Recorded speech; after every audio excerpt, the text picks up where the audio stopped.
Bonjour, je suis le Movie Preacher. Aujourd'hui, on va causer jeux vidéo. Il y a bien un genre qui fait pas l'unanimité au cinéma, c'est les adaptations. Comics, jeux, romans. Ces dernières années, le cinéma en chie à la pelle. Dans l'eau, il y a des bonnes choses, des trucs passables et parfois des sombres merdes. Mais s'il y a un style qui galère, c'est les adaptations de jeux vidéo. Soyons francs, on peut compter les bons films adaptés d'une licence vidéoludique sur les doigts d'une seule main. Parfois, l'adaptation peut être totalement loupée, ce qui n'empêche pas forcément de proposer un divertissement correct, mais dans l'ensemble, avec les fiascos qu'il y a pu avoir aujourd'hui, quand on parle de porter un jeu sur grand écran, il y a comme un climat de méfiance qui s'installe. Alors pourquoi ces adaptations tant décriées continuent de voir le jour? Ha! Pour la même raison qu'il les a vues naître. Le fric! Super Mario Bros, l'un des plus grands jeux de l'histoire du jeu vidéo, encore aujourd'hui jugé difficilement adaptable en film. C'est lui le premier. Et les mecs, si on prenait un tout petit jeu pas trop connu pour l'adapter au cinéma, voir comment ça se passe? Oh non, nous casse pas les couilles, on va directement prendre l'une des licences les plus connues et adorées des joueurs. Pour beaucoup, il est considéré comme l'une des pires adaptations. Et moi, je comprends pas pourquoi. On lui reproche de n'avoir aucun rapport avec le jeu. Moi, je vais vous prouver qu'il est super fidèle, ce film. Alors, je vous fais le topo vite fait, il y a des millions d'années, une météorite s'est écrasée sur Terre, envoyant les dinosaures dans une dimension parallèle où ils ont évolué en même temps que nous. Koopa, le roi de ce monde, souhaite réunir les deux dimensions afin d'étendre son royaume. Pour cela, il lui faut le fragment manquant de la météorite qui appartient à Daisy, jeune archéologue vivant à New York dans notre dimension. Des sbires de Koopa vont donc la kidnapper et la ramener dans leur New York alternatif grâce à une faille entre les deux univers. Suite à quoi, les frères Mario, plombiers de Brooklyn, se lancent à leur poursuite. Bon, je vous passe tout le truc, l'histoire d'amour entre Luigi et Daisy, le délire archéologique, vous regarderez tout ça vous-même. Ce qui nous intéresse réellement ici, c'est l'adaptation de l'univers de Super Mario. Dans le jeu, on évolue dans des décors colorés avec des monstres presque mignons, on mange des champignons et des fleurs, on chie des boules de feu, un univers qui fait très conte de fées en somme. Alors que dans ce long métrage, on se retrouve catapulté dans un univers proche du 5ème élément de Blade Runner ou encore de Judge Dredd et Mad Max, une réalité alternative dégueulasse, mal famée dans un monde dévoré par une mycose géante sous le joug du dictateur Koopa. Du coup, le film a été jugé non adapté à un jeune public. Ce qui est con parce qu'à la base, c'est quand même sa cible. Mais d'un autre côté, est-ce que vous auriez vraiment aimé voir ça? Ils vivent entourés par des créatures étranges et loufoques, autant que Buffy, mais quand ils sont emportés par les os et l'aventure, ils sauvent des princesses, les Super Mario Bros. L'univers de Super Mario aurait un peu de mal à être crédible en live.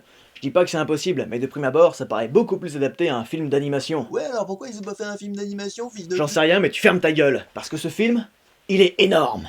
Le New York alternatif est impressionnant à voir, les décors ont une putain de gueule, et c'est pas du CGI mon pote, c'est du vrai, c'est du dur. Le monde cyberpunk qu'ils ont créé est vraiment fascinant, à la fois très futuriste et primaire, envahi par cette mycose géante qui étouffe la ville petit à petit, ce qui donne au bâtiment une allure très organique. Alors ok, ça ressemble pas à ce qu'on connaît sur console, mais ça a de la gueule, et c'est dans ce style qu'on va retrouver beaucoup d'éléments du jeu en plus dark. Et ceux qui disent qu'il n'y a aucun rapport entre le jeu et le film n'ont soit jamais joué au jeu, soit jamais regardé le film, ou peut-être même les deux. Ce film, c'est comme ces fanarts qu'on trouve sur internet. Alors quand c'est pour montrer le cul des princesses Disney, tout le monde est content, par contre, quand on rend Mario un peu trop dark, ça plaît pas. Pourtant, s'il y a bien un truc qui fait le buzz sur internet, ce sont les vidéos du genre Mario in Real Life, Mario dans GTA, Mario Blockbuster. Putain, mais vous l'avez sous vos yeux, il y a tous les éléments du jeu.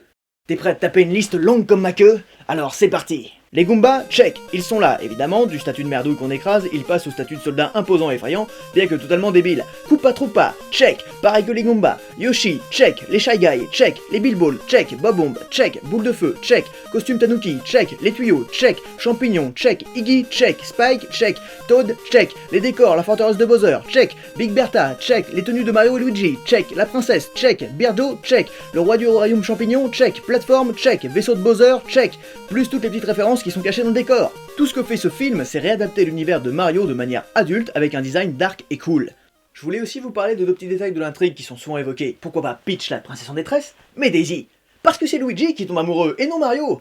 Bien qu'il semblerait que ce soit l'idylle entre les deux dans le film qui a influencé celle du jeu et non l'inverse.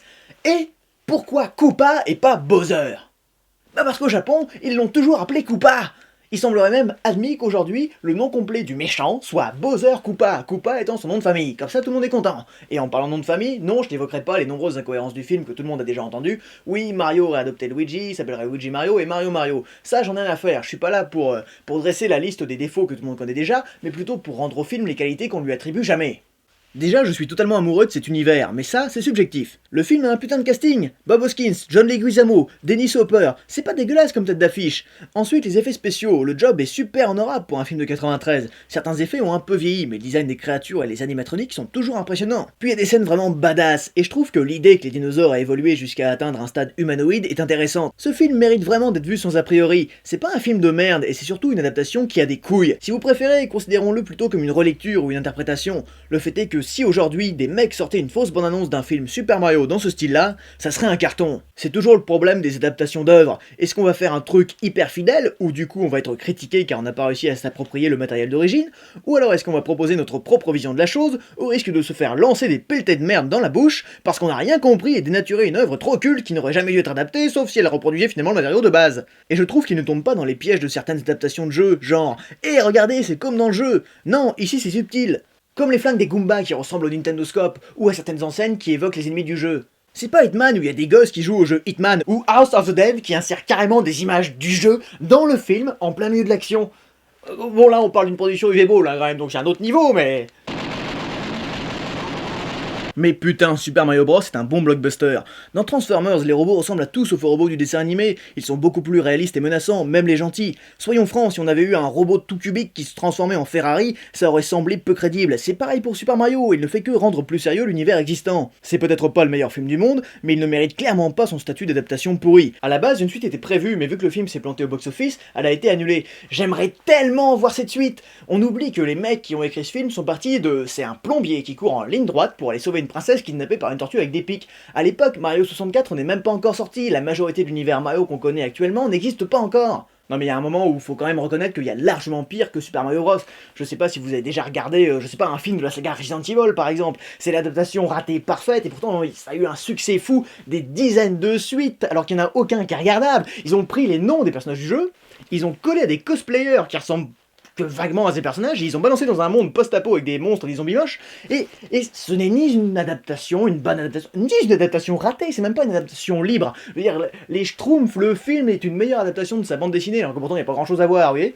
Je veux dire, c'est même pas un bon film. Alors, arrêtez. En plus, j'aime pas Mila Jovovich, bon ça c'est personnel, ça n'a rien à voir, mais le fait est que Super Mario n'est clairement pas la pire adaptation de jeu et serait peut-être même la meilleure quand tu compares. Je veux dire, le truc avec Resident Evil, c'est qu'ils ont même pas compris qu'il fallait s'arrêter. Ils ont fait une merde, mais eux, ils ont pas eu l'intelligence de s'arrêter. Alors, sois gentil et regarde ce film plutôt que de t'en moquer bêtement. Merci d'avoir assisté à l'office d'aujourd'hui. En attendant le prochain, n'oubliez pas de prêcher la bonne parole cinématographique en partageant cette vidéo, en vous abonnant à la chaîne et en me rejoignant sur les réseaux sociaux.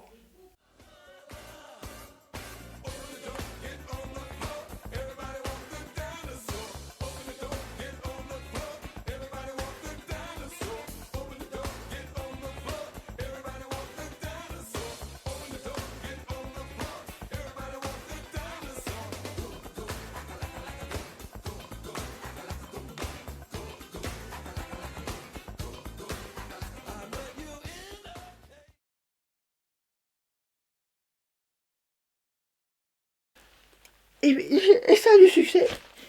Avec Mila Jovovich en plus.